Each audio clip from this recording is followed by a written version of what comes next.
My name is Joyce Cohen, and I'm Director of Veteran Relations for Purple Heart Homes. Purple Heart Homes is a story about two battle buddies, John Galena, Dale Beatty. They're National Guardsmen from North Carolina, and they were deployed to Iraq, and while riding in a convoy, were hit by one of those roadside bombs. And it was a horrific accident in which Dale lost both legs. John has had severe back injury and traumatic brain injury. They were pulled out. They did return and went to Walter Reed, spent their time there, and then returned to their home, which is Statesville, North Carolina. And they were welcomed and thanked for their work. And as a matter of fact, the city of Statesville helped Dale build a handicapped accessible home. And it got them thinking, how do we pay this forward? And from that time, it was really the launch of Purple Heart Homes and the work that they are still doing today and we will be doing for some time to come. Basically, our work is about renovating homes and making them handicapped accessible for veterans and their families. In this work, we widen doorways, we build ramps, we renovate cabinets, we lower tables. We do whatever needs to be done for these men and women who were really the fighting men and women who served us, and it's now our time to serve them. So it's how they have housing that's they can live in dignity and with respect for the rest of their lives. So before closing, I'll just share one story of one of our veterans. It's a Vietnam veteran. His first name is Joe, and we did a house renovation for him. As a matter of fact, we work with a lot of volunteers.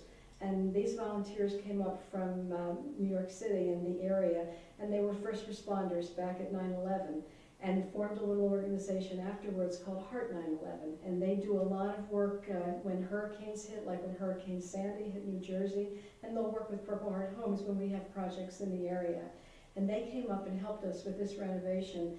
And after some time, it happened to be the closing. And if you can picture a wintry December day, and we always have closing ceremonies, so it could be a parade and it could be a mission complete. And we thought in this case, Joe deserved a housewarming. And the group built a brand new back porch for him. And we were all standing on the back porch because it was that kind of day that you could be outside. And Joe started talking about his memories, which he had not talked about in decades. And he shared because he felt safe and secure among this group, whom he got to know as friends over the months of the renovation. And he told about a lot of the horrific things that had happened in Vietnam and his reaction to it and how bottled up that had been for all those decades. And I was watching on that porch the volunteers, and one by one I saw tears streaming down their face because they too had their own experiences and had not talked about Vietnam. And this was this moment when minds and hearts came together, and it was a very sensitive moment where it was very special just to watch the interactions. And there was not a dry eye on that porch that afternoon. And then it turned into a holiday party, and meanwhile some of our volunteers were in there cooking up a storm and decorating a tree, and it was a very special evening of just fun and family and friends and celebration. Ending with, Joe said to a nurse who had cared for him for several years, and they had become close, and they do a lot of things socially, and she said, "Joe, I will be here with you and for you to the very end." And he said, "And this house is yours when that time comes."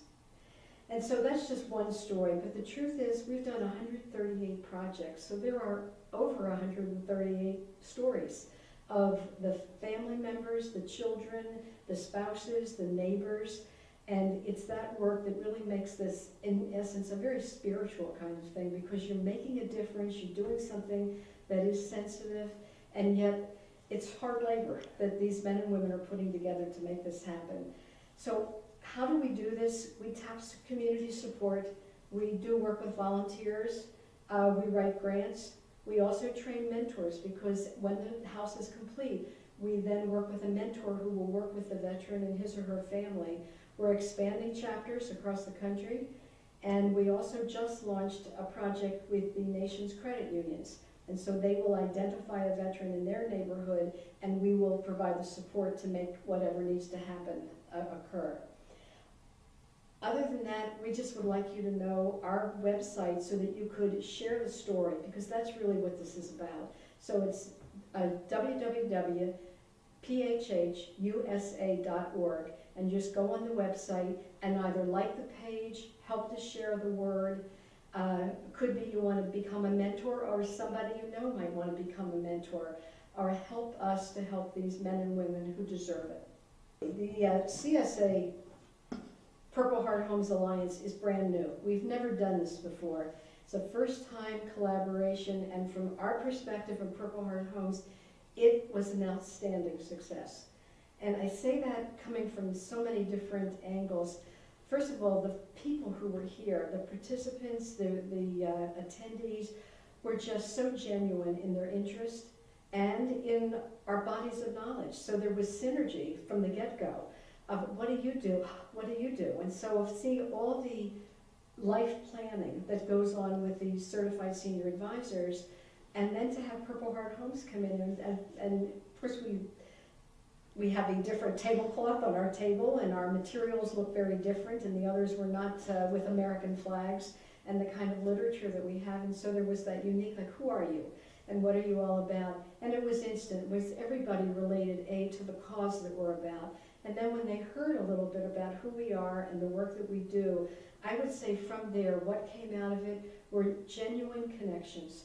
And we will hear from these folks, and we will serve them in the future. There was also wonderful collaboration about projects they're doing and ways we might work together. There were seeds that were planted, because one of the things that Purple Heart Homes is trying to do is move across the country and create chapters.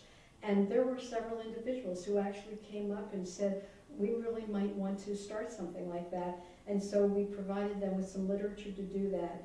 And then we had a chance in sharing some of these stories of our veterans and the things that happened.